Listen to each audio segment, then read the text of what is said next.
پر قربانی واجب ہے اس کا جانور گم ہو گیا، ٹھیک ہے، تو اس جانور کے گم ہونے کے بعد اس نے ایک اور جانور خرید لیا، تو یاد رکھنا کہ اب وہ جانور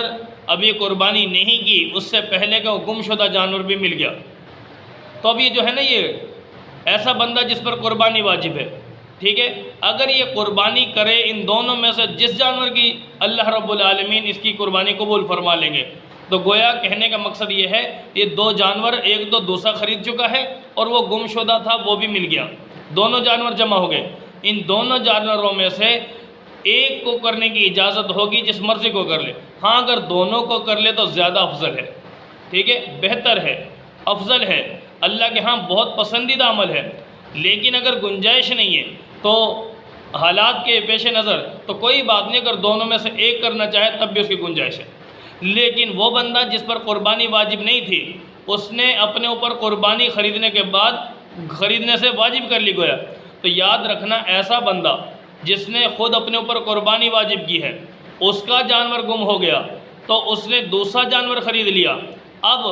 یہ دوسرا جانور بھی موجود ہے کہ ذبح کرنے سے پہلے، قربانی سے پہلے وہ گمشدہ جانور بھی مل گیا، اب گویا دونوں جانور اس کے پاس بھی ہو گئے، تو اب اس بندے پر لازم اور ضروری ہے کہ ان دونوں جانوروں کی قربانی کرے۔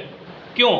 اس لیے کہ اس پر قربانی واجب نہیں تھی، ایک جانور خرید لیا، وہ قربانی کرنا واجب ہوگی اس پر۔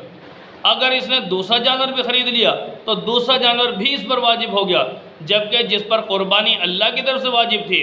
وہ گویا اپنا ایک فرض ادا کرنے کے لیے جانور خرید کر لایا، اللہ کا حکم تھا تو وہ اس نے ایک اللہ کے حکم پر اپنے لیے گویا لازم کیا، اللہ کے حکم کی وجہ سے، تو گویا ایک ہی قربانی کرے گا، دونوں کی نہیں۔ جبکہ وہ بندہ جس نے اپنے اوپر خود واجب کیے، ویسے واجب نہیں تھی، ایک جانور خرید لیا وہ واجب ہو گیا، دو خرید لیے دو واجب ہو گئے، تین خرید لے گا تو تین کے تین واجب ہو جائیں گے۔ تو اس لیے میرے بھائی، تو